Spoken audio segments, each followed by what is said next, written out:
Hello दोस्तों, आप सब अच्छे होंगे मैं आशा करता हूँ।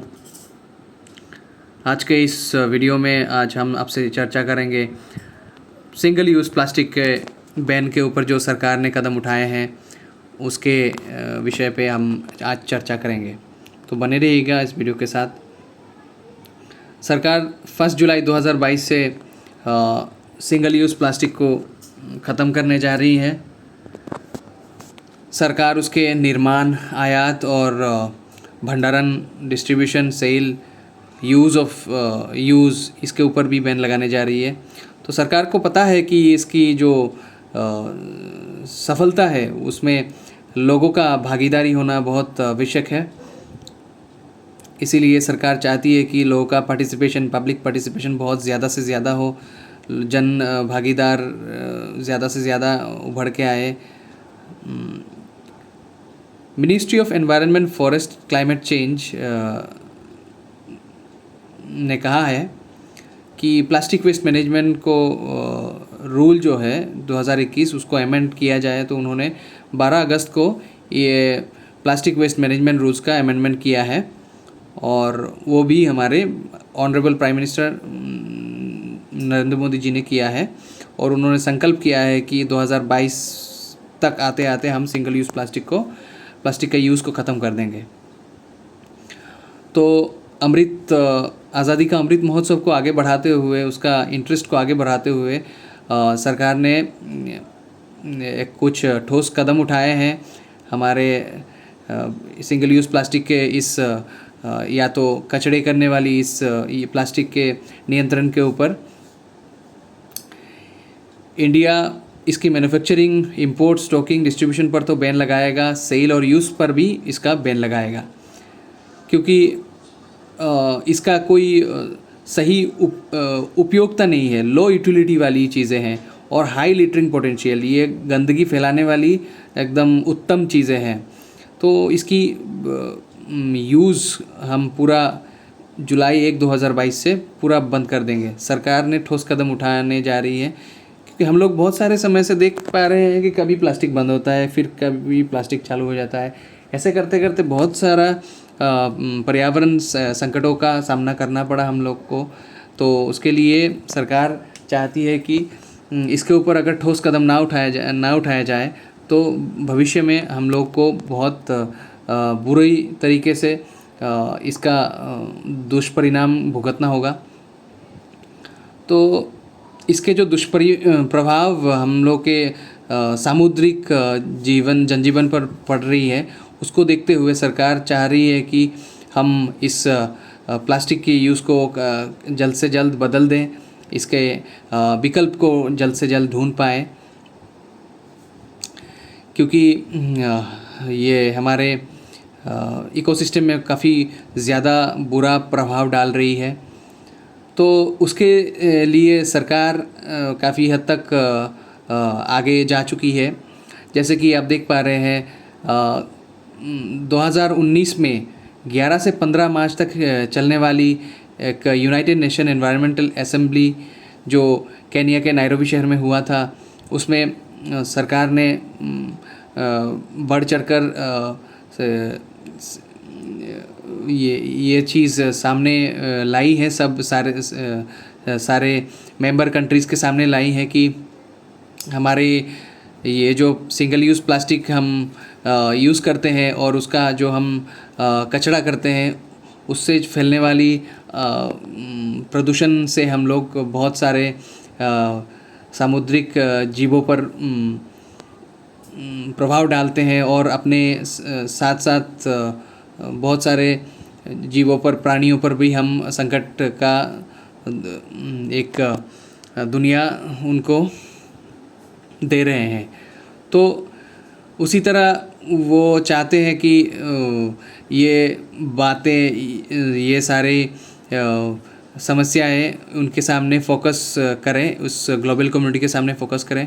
और दरअसल ये हमारी जो ये आशा थी कि ये रिजोल्यूशन सारी दुनिया के सामने आए और दुनिया ने एक्सेप्ट भी कर लिया। हमारा भारत का जो ये रिजोल्यूशन है कि हम लोग कुछ परिवर्तन के लिए कुछ अडॉप्ट करें, कुछ नियमों को सामने लाएं ताकि हमारी जलवायु में जो परिवर्तन है उसमें थोड़ा कंट्रोल पाया जा सके। उसकी जो जैसे कि एक्सेप्टेंस भी एक सिग्निफिकेंस महत्वपूर्ण उपलब्धि है हमारे लिए। और उसके साथ साथ हाल ही में 5वीं सेशन हुई है यूनाइटेड नेशन एनवायरमेंटल असेंबली की मार्च 2022 में। 28 मार्च से 28 फरवरी से 2 मार्च तक चली है ये। तो इंडिया चाहती है कि सारे मेंबर स्टेट आगे आए, इसके डेवलपमेंट स्टेप्स को वो सबके साथ एक साथ डेवलपमेंटल स्टेप्स को शेयर करें कि कैसे इस प्लास्टिक से निजात पाया जा सके। तो गवर्नमेंट चाहती है बहुत सारे चीज़ें प्लास्टिक के आइटम्स है उसके ऊपर बैन लगाया जाए। तो उनमें से ज़्यादातर हम लोग जो प्लास्टिक पोल्यूशन है वो पाया जाता है ये ईयरबड से, जो हम लोग गाना सुनते हुए यूज़ करते हैं हम लोग ईयरफोन। तो उसके ईयरबड्स और कैंडी के स्टिक्स, आइसक्रीम के स्टिक्स और प्लास्टिक बैग्स और प्लास्टिक फ्लैग्स भी जो हम यूज़ करते हैं, और बैलून में लगाने वाले जो स्टिक हम यूज़ करते हैं प्लास्टिक के। फिर पॉलीस्टीरीन जिसे हम थर्मोकोल के नाम से जानते हैं, जो हम डेकोरेशन में यूज़ करते हैं, उसका भी बैन होगा, उस पर भी बैन लगाया जाएगा, उसके निर्माण पे बैन लगाया जाएगा। प्लास्टिक के प्लेटें, cup, glass, cutlery such as कांटेदार चम्मच, ऐसे नॉर्मल चम्मच, नाइफ, स्ट्रॉ, स्ट्रेज, रैपिंग और पैकिंग फिल्म्स, जैसे कि हम किसी भी गिफ्ट में पैकेजिंग करवा लेते हैं, रैपिंग करवा लेते हैं।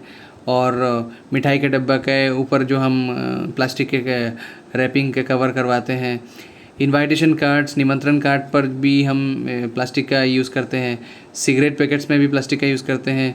और पीवीसी बैनर्स में भी हम प्लास्टिक का यूज़ करते हैं जो 100 माइक्रोन से नीचे हैं। उन सब पे मैन्युफैक्चरिंग यानी निर्माण से लेके सब कुछ बैन लगा दे रही सरकार। और plastic waste management amendment rules भी सरकार 2021 में ले आई है। उसमें सरकार ने कहा है कि जो हम प्लास्टिक कैरी बैग यूज़ करते हैं उसका थिकनेस 75 माइक्रोन से जो कम है उसकी पूरी की पूरी प्रतिबंध उसमें लगाई गई है। और जो 120 माइक्रोन से नीचे है वैसे प्लास्टिकों का प्रतिबंध वो सरकार 31 दिसंबर 2022 तक लगा देगी। पूरी की पूरी मैन्युफैक्चरिंग से लेके यूज़ तक सरकार बंद करवा देगी। तो सरकार the ministry of environment, forest and climate जो है उन्होंने ये सोचा है कि जो प्रोड्यूसर्स हैं इस सिंगल यूज़ प्लास्टिक के, उनके ऊपर भी कुछ रिस्पॉन्सिबिलिटी दबाव बनाया जाए कि ये प्लास्टिक को कैसे कम कर सकें, यूज़ कम कर सकें। और उससे चलने वाली जो पैकेजिंग इंडस्ट्री की जो अर्थव्यवस्था है उसको कैसे संभाला जाए कि नए प्रोडक्ट्स के साथ, विकल्प के साथ वो इंडस्ट्री रिटेन कर पाए अपने आप को, या तो अपने आप को संभाल पाए, ताकि अगर ये सिंगल यूज़ प्लास्टिक ख़त्म हो जाएंगे तो जो रैपिंग इंडस्ट्रीज़ हैं, जो पैकेजिंग इंडस्ट्रीज़ है, उनकी तो अर्थव्यवस्था ही ख़त्म हो जाएगी। मगर सरकार ऐसा नहीं चाहती। सरकार चाहती है कि इसके विकल्प में जो वस्तुएं आएँ उससे उस पैकेजिंग इंडस्ट्रीज़ की अर्थव्यवस्था बनी रहे। तो सरकार उस विषय में, उस दिशा में आगे बढ़ते हुए चाह रही है कि एमएसएमईज़ को भी एक टेक्निकल असिस्टेंस दिया जाए। और उस टेक्निकल असिस्टेंस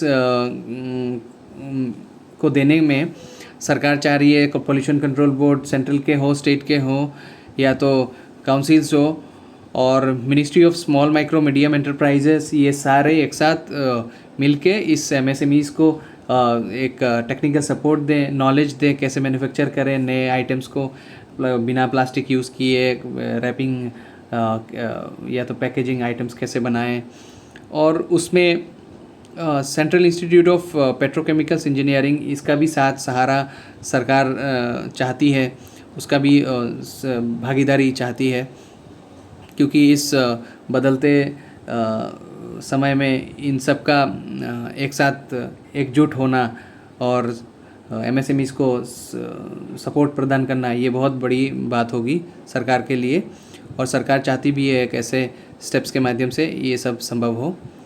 और गवर्नमेंट ऑफ इंडिया ने उसके चलते काफ़ी सारे इनोवेटिव प्रोग्राम्स भी लॉन्च किए हैं, ताकि ये जो